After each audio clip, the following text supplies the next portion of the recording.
to Favonius with you next time.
You're right, I have noticed.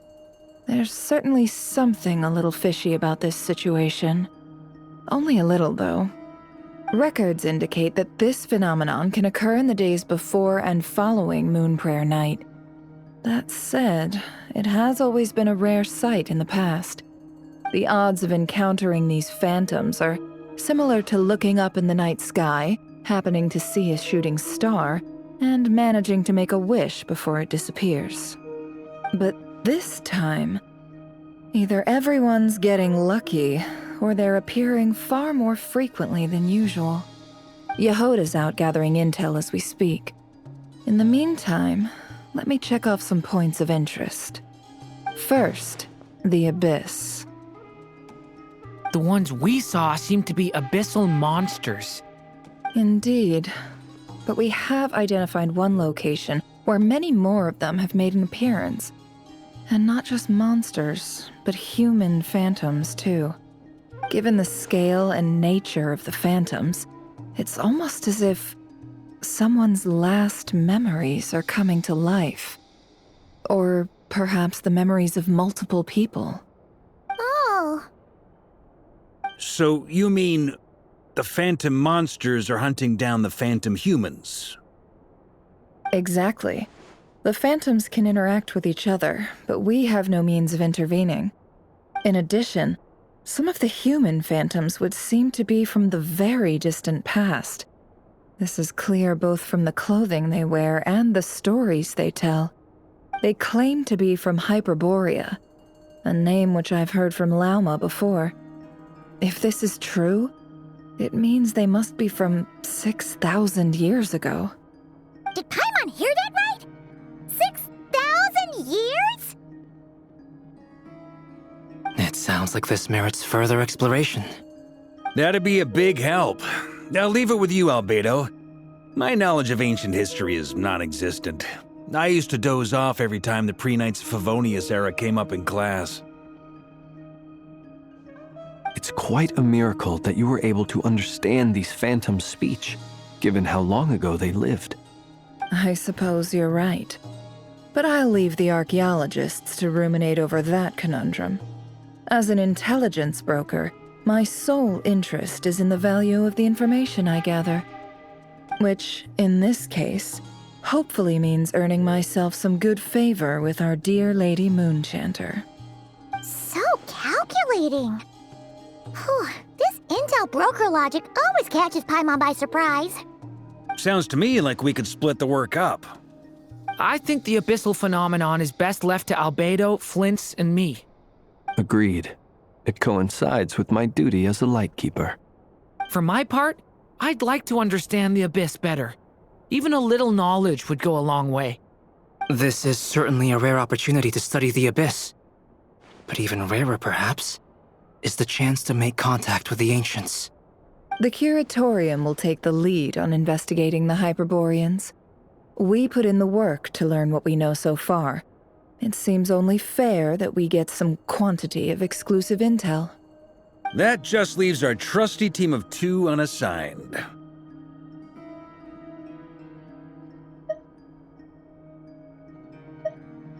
Since you became an honorary knight, of course. This was part of my grand plan all along. Ha ha ha! Oh yeah, by the way, We managed to convince Columbina to come to the Moon Prayer Night celebrations. Would you and Yehoda like to join too? She agreed to that? Huh. Quite an achievement. Never underestimate the traveler, I guess. I'd be happy to join.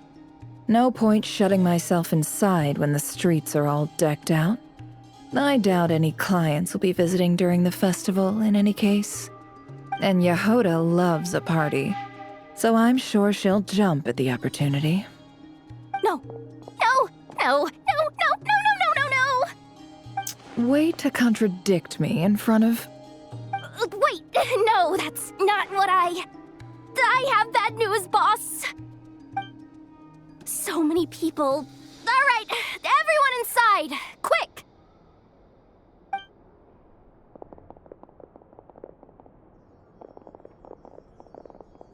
This is gonna sound crazy, but hear me out. I saw one of those phantoms at Star Sand Shoal, and it was some sort of flying ship. Like a spaceship?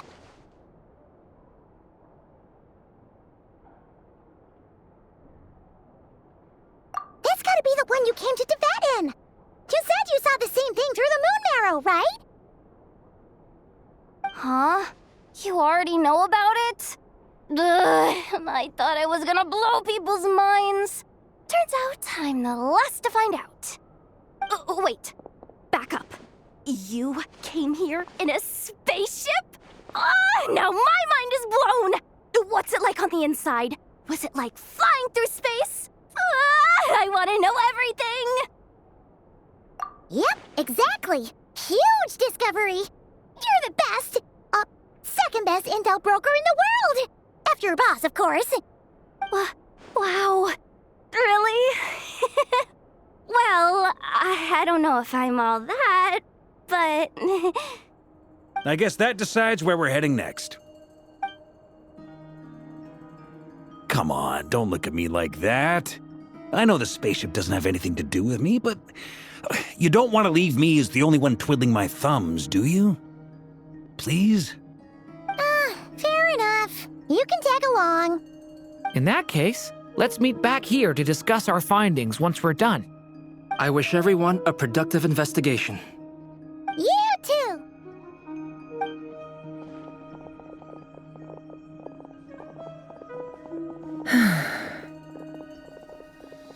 What's up, boss? Aren't we gonna head out? Tell me, Yehoda, when did the curatorium start giving out intel for free? Oh, sorry, boss.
did I...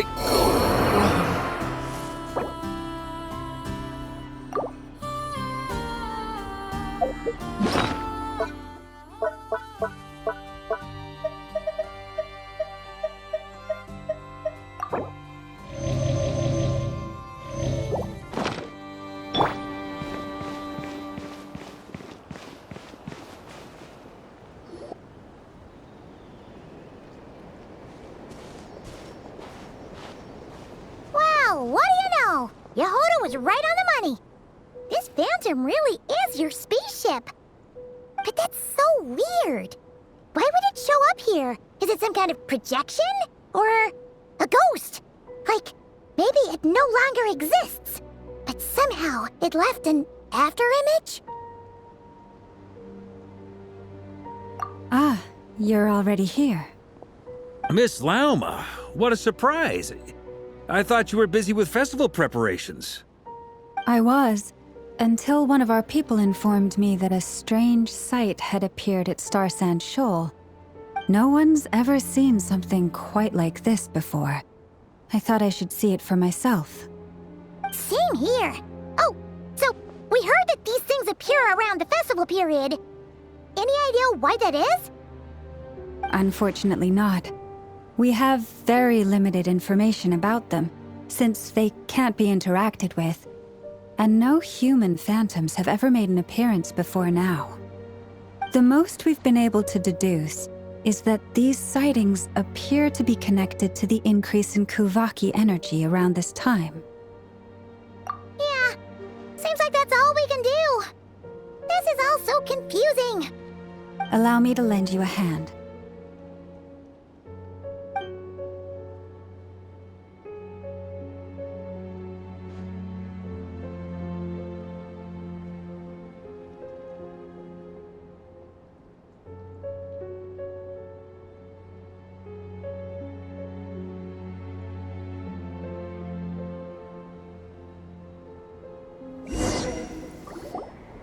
Everyone, our friend here should be able to provide us with some information. Is that a phantom rhymehorn deer? I've heard about how the Frost Moon Scions live in harmony with the animals and can even communicate with them. That's coming in handy now, for sure. Okay. Yes, I understand. Then how about this?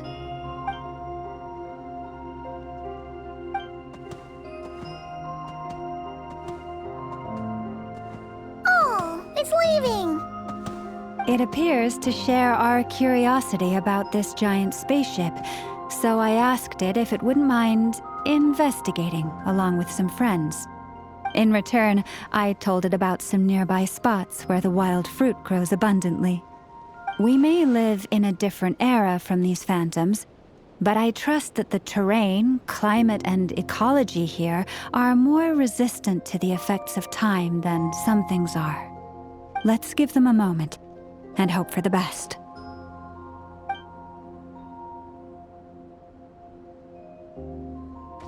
All back together?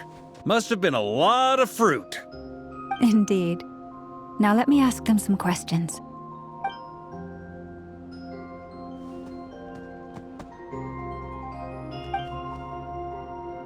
It did find a lot of wild fruit, enough for them to feast for a long while.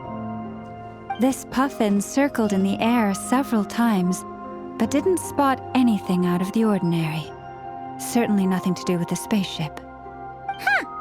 Well, it definitely makes sense to get a bird's eye view. Indeed. Other than that, I was also thinking that the world these phantoms see is also different from ours. Oh, I get what you mean. The wild fruit exist in both times and spaces, but there might also be things that only exist in that space-time, which we can't see.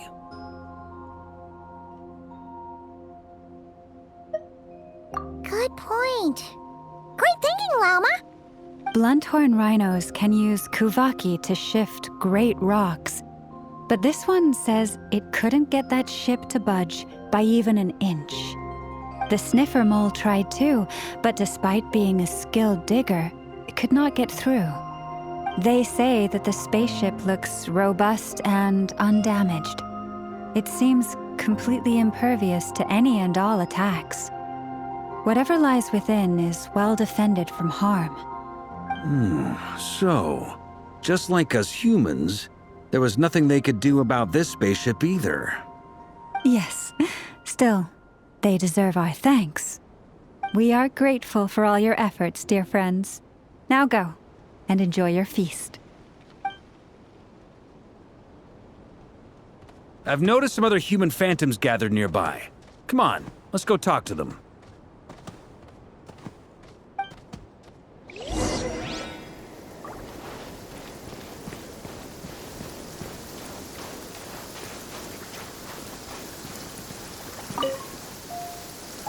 What is this thing?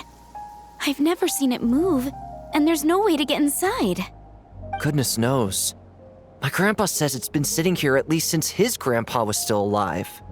What about his grandpa? Did he say anything to your grandpa's grandpa about it? Huh? I don't know. In all likelihood, it was here back then too. Hard to imagine something this huge could move. Guess that means that as far as they're concerned, this ship's been around a long time.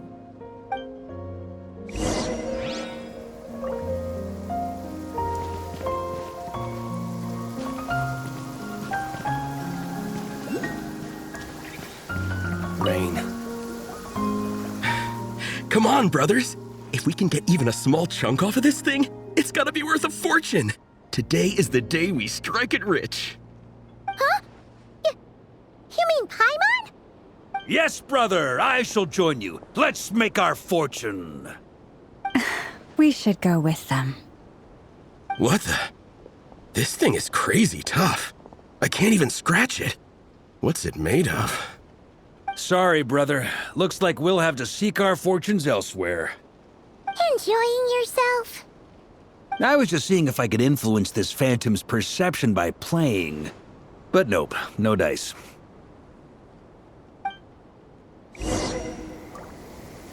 I'm sure we're all starting to build up an idea of what's going on here now that we've spoken to some of the people. These phantoms are reenacting real historical events in Nodcry. It's almost like we're in some kind of interactive stage play. We can talk to the actors, but the plot is fixed, and we can't influence it. It makes sense. History is set in stone. The objective facts of the past cannot be changed. Paimon totally thought you were just goofing around earlier. But actually, you were doing some serious investigating. Of course I was. Anyway, at this point, I think we're forced to conclude that although the Phantom spaceship is right there in front of us, we aren't going to learn much about it from these people.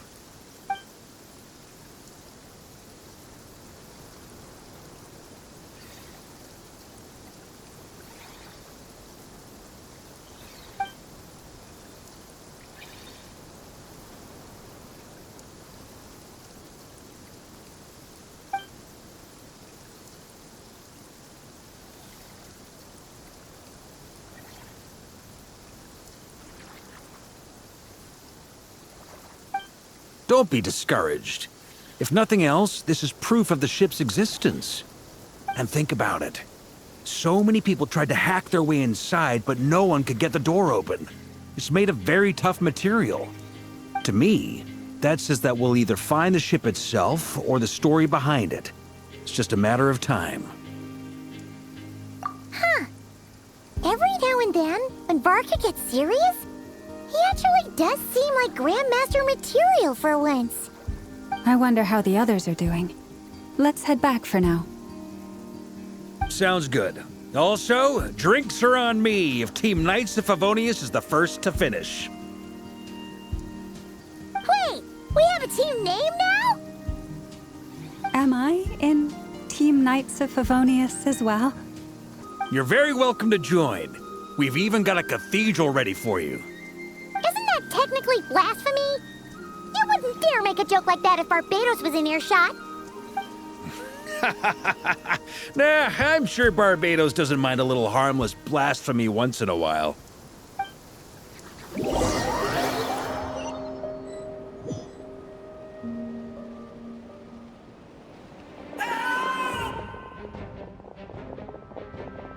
Oh, no! Get away! Oh.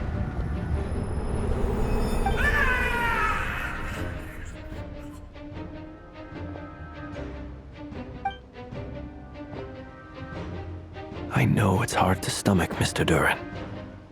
But as I'm sure you've noticed, there is nothing we can do to intervene in that which unfolds before us. But we have to at least try. And try you have. But are you aware of how many unsuccessful attempts you've made now? I wasn't keeping count. I'm afraid this is the 39th failure so far. Or the 5th if we're only counting this particular victim. There are no indications that these phantoms may be altered in any way.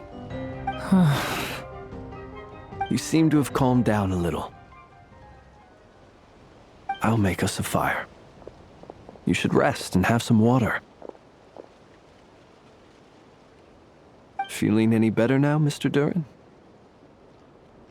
May I ask a few questions? Be my guest. What exactly are we witnessing here? What happened to those people? My guess would be that we are seeing Nocturne during the Conrian Cataclysm. Would that be accurate? Conria. That is correct. As you know, once the Abyss senses even the tiniest crack, it floods in and spreads like wildfire. There was a time in the distant past when it permeated all of Nocturne, causing immeasurable harm. The people paid a terrible price to heal this land. Then, 500 years ago, the whole of Teyvat suffered an abyssal disaster. Once more, Nocturne was dealt a devastating blow. I see. In the face of the abyssal onslaught, all were like grains of sand tossed around by a tidal wave. Be they human, fae, or god. The moment you witnessed is but one drop in a whole ocean of catastrophe. All right. I guess that answers my second question, too. I wanted to know why there's nothing I could do to help them, and that's because what we are seeing is history. That would be my guess as well. As I understand it, history and fate are not all that dissimilar. The latter may be unseen to us, but both are immutable. Yes. Fate was determined long, long ago. I still have a couple of other questions for you, Mr. Flintz. You mentioned more than one abyssal disaster that has struck this land in the past. How can you be sure that what we're seeing is from the Conrian incident? And also, how are you able to stay so calm when you're talking about these events? From everything I know about you, you're not cold or ruthless, and you're not indifferent to the suffering of others. Alas, I am forced to show my age. I must be 600 or 700 years old by human measure. Wait, so you... One is not easily moved by history when one has witnessed the truth firsthand. I'm sorry. You needn't apologize. Your passion is a good thing to have. Treasure it, because someday you may find it in terribly short supply. Now, at the risk of offending you, I have a question in return. Your curiosity toward the Abyss, is it born from hatred or because you sense its call? I only ask because I kept a fragment of Rarir's body in my lantern for a short time. Specifically, his heart. So I know what a burden it can be to carry the Abyss with you. And I hear its power growling from somewhere within you. In my eyes, your mere existence is a miracle. My honest answer is... I don't know. I don't think I have the confidence to say for certain. What I will say is the Abyss is not the only issue that haunts me. Even before I became who I am today, the question dogged me constantly. Should I even exist at all? My doubts remain unresolved. But when we fought Rarir, something became a little clearer to me. Sometimes it is the darkness within us that allows us to achieve the impossible. I certainly got the sense from your 39 attempts that you were trying to achieve the impossible. It sounds like you've resolved to see the truth for yourself. Absolutely. In that sense, he and I are quite similar. Then I wish you every success. I look forward to the day of your transcension. Well, if everyone's caught their breath, I suppose we should head back. Oh, and one last thing. I'd appreciate if you kept our discussion about history a secret.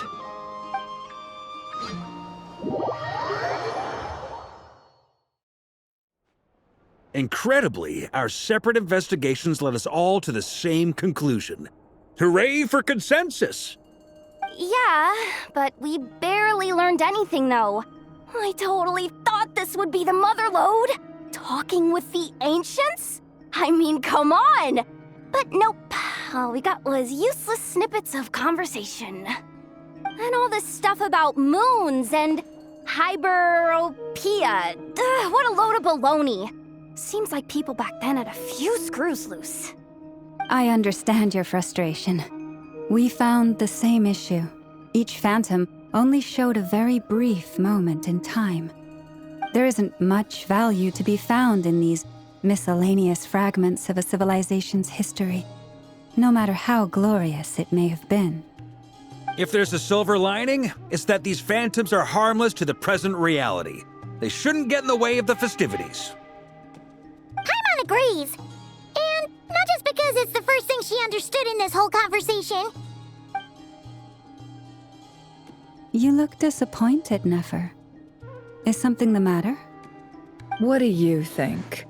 We all worked our tails off, but the only one to gain anything from it was you, Lady Moonjanter.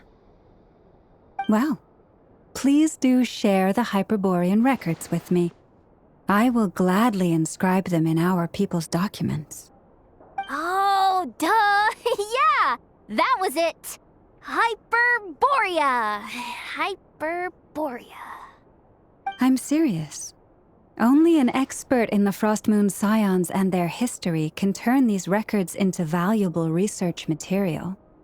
The alternative is to let them gather dust on the Curatorium's storage shelves until the pages turn yellow. Nefer, you're wise enough to know that cooperating and sharing the profits is the best course of action here.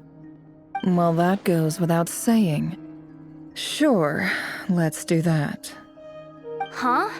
But didn't you say we aren't supposed to give out intel for free? Sorry. Shutting up. Now is not a good time to push Nefer's buttons.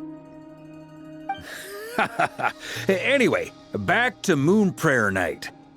I'm thinking that we should prepare something a little special, aside from the usual decorations and so on.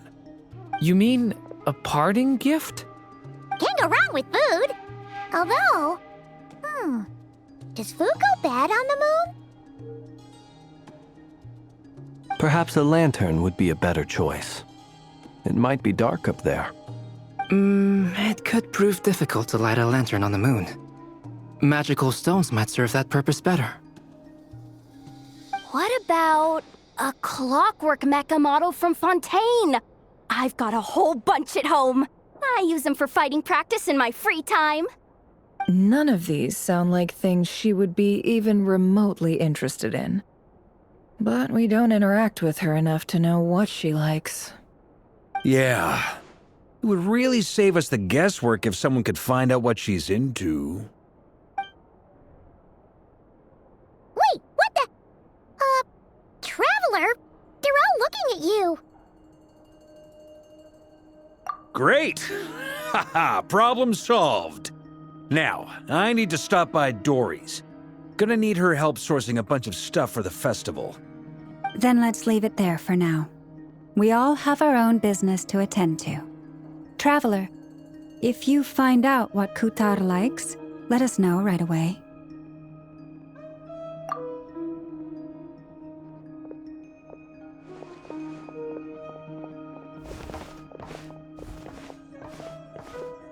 Is something the matter? I'm fine. It's just... I'm still feeling a little rattled after witnessing the horrors of the Abyss. But it's okay. This is something I have to work through. I'll be all right. Thanks for your concern. Well, don't put too much pressure on yourself. If you ever feel like something's wrong, physically or mentally, we're here to talk. Come on. Stop treating me like a kid.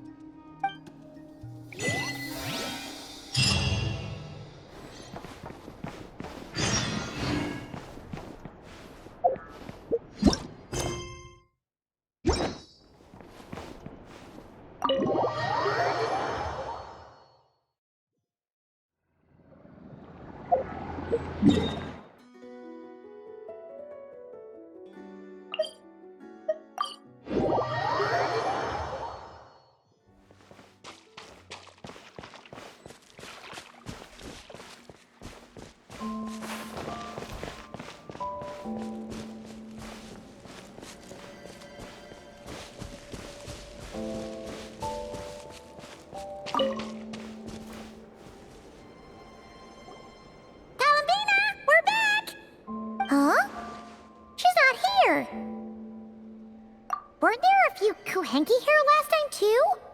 Where did they all go? Walkies? For Kuhenki? You're not pets, you know. Oh, well. Looks like we just came at a bad time. Let's try again tomorrow. There's still a few days until Moon Prayer Night, so we're in no rush. Besides, she needs time to rest anyway.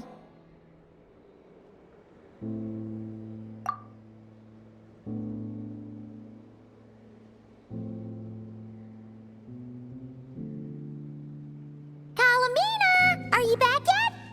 Oh, how strange. Looks like she still isn't here. Right? It's not like her to spend so much time outside. Especially since she's worried about attracting unwanted attention.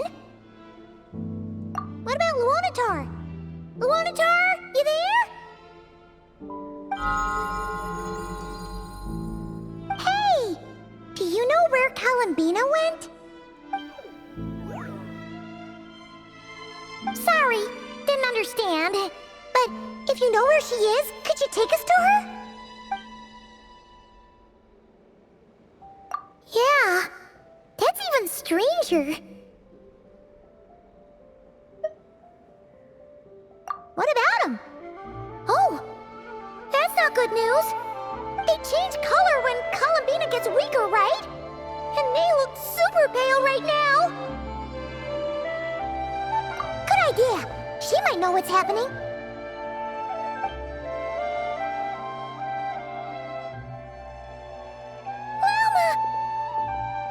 Ah, it's you. How is Kutar? Is she okay?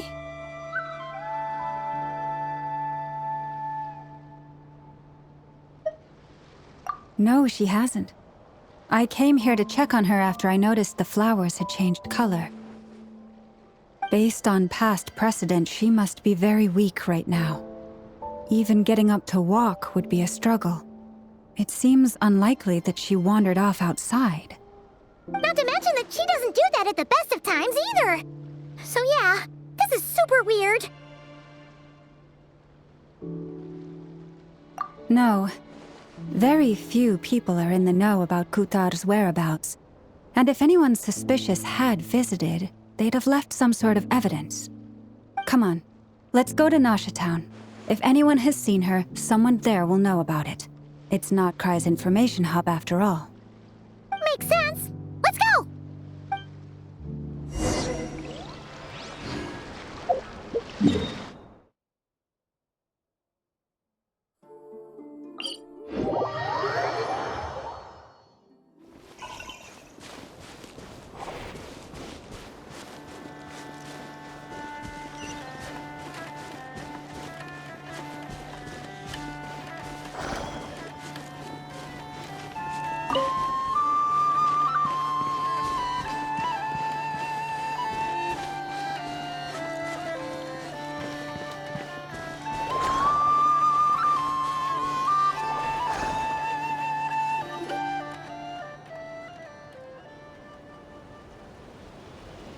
moment. Is it just Paimon, or is this stall kind of suspicious? It's never been here before, right? No, I don't recognize it. Alas, your free and easy adventure time is over. Now, prepare to face the final boss of Nod Cry. Whoa! Where'd that voice come from? Not sure, but it's definitely hostile. No, not that way.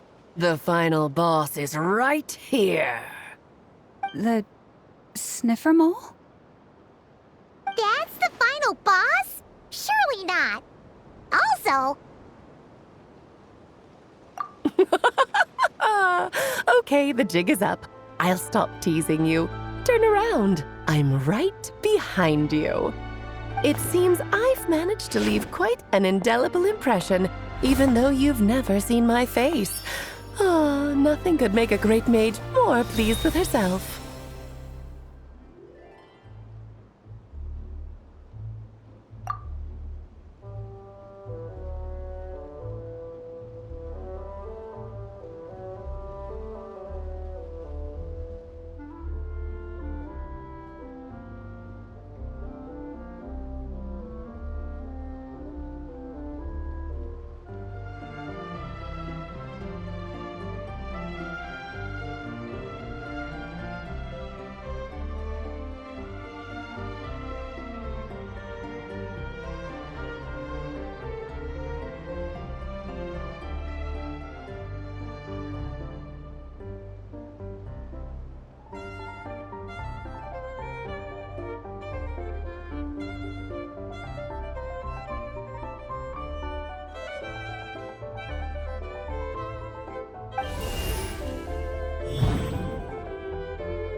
What is going on?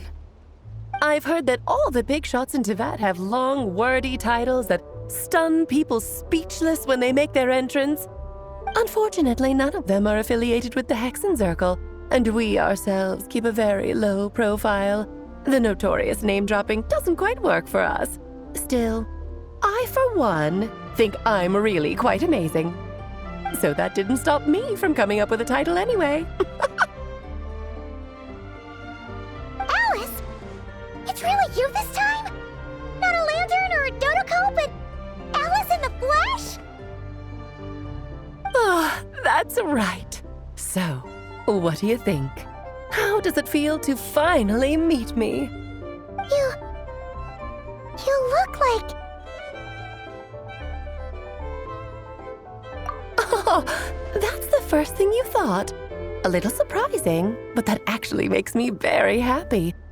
Because that means that when Klee grows up, she'll be just as stunningly beautiful as her mother. So she's a friend of yours? Kind of. This is actually the first time we've seen her in person. I see. Madam Mage, that was, quite a powerful entrance. I certainly won't be forgetting it anytime soon. It's okay, Lauma, don't force it. Paimon will do the honors. This is Alice from the Hexenzirkel. She's a friend of ours. And of Arcus, too. That's right. She's a good person, just kinda... unpredictable. Well, what is the human heart if not unpredictable? Hmm? If we could not do as we please, how would we differ from machines? I am Lauma, Moon Chanter of the Frost Moon Scions. It is a pleasure to meet you. Oh, I know. Before you got here, I spent a good, 15 minutes getting up to speed on Nodcry's present situation. In other words, I've read the whole in the last episode part, so we can skip the pleasantries. Fair enough. Well, Miss Alice, I can already tell that you have quite a unique personality. He'll get used to it. Paimon sure is. So anyway, what are you doing in Nodcry, Alice? Oh, I thought I told you already. This time, I'm the final boss. And what a formidable foe I shall be. Powerful, confident, decisive, and good luck finding my weak spot. You will never succeed. Oh, drat! My one weakness, and you found it in an instant. Fate has been dealt a devastating blow. Thus falls the great Dodo King. Why are you playing along with this nonsense? For funsies, of course. What's wrong, Paimon? Are you disappointed in me? Am I a gigantic letdown? No, it's just... You seem like a busy lady. And this is the one time you've shown up in person.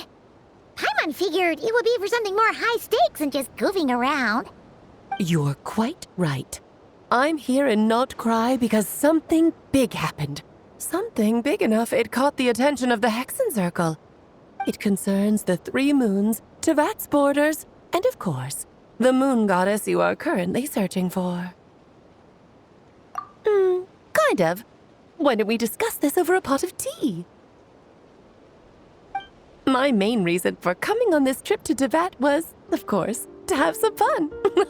But I do technically have a job to do as well, namely, maintaining the stability of Tevat's borders. I'll skip over the complicated parts, but to sum it up, abyssal energies are all that lie beyond Tevat's border. We'd find ourselves in a real pickle if they ever made it through. And the phantoms you've been seeing are a sign that the border has been disturbed. No wonder they tend to show up around Moon Prayer Night. Is it because the real moon is now so close to us that its power can cross the border? In part, but only a negligible amount passes through. Just enough to influence the verdant crests and so on. And as you've noticed, there has been an unprecedented number of phantoms appearing this year. The influence of the moon beyond the border cannot explain this. No, there is another far greater factor at play. The trilunar syzygy. A trilunar syzygy. Eons ago, before the heavenly principles came to Tevat, it was the then 3 moon goddesses who controlled the laws of this world.